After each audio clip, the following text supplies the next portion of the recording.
Udieranie kladivom nie je iba mužskou doménou. Presvedčí vás o tom jediná študentka umeleckého kováctva na Slovensku. Musím vedieť, kde buchnú s tým kladivom a aj to kladivo je akože samo o sebe dosť ťažké.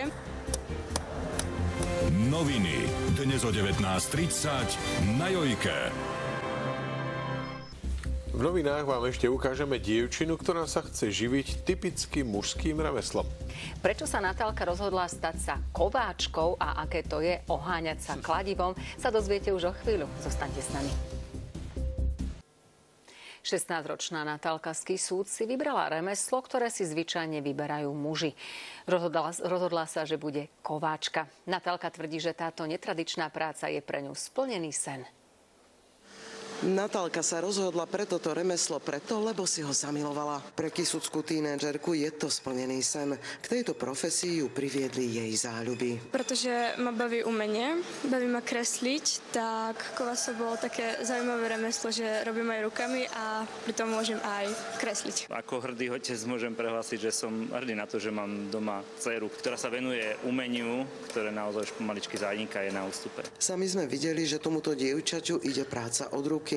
Z horúcej vyhne opatrne kliešťami vyberie rozžeravený kus železa, ktorý pod údermi kladiva mení svoj tvar. Musím vedieť, kde buchnú s tým kladivom a aj to kladivo je akože samo o sebe dosť ťažké a hlavne si dávať pozor, aby som sa nepopálila. Je možnosť využívať novšie technológie ako nejaké rezanie plazmou, zváračky a tieto veci, ale samotná podstata toho remesla je stále rovnaká, už 5000 rokov. Natálka plne zapadla do partie chlapcov, v ktorej sa učí tejto robote. Je medzi nimi aj jej dobrý kamarát, ktorého naviedla na kováčstvo. Ku konci 9. ročníku som si s ňou nejak sadol.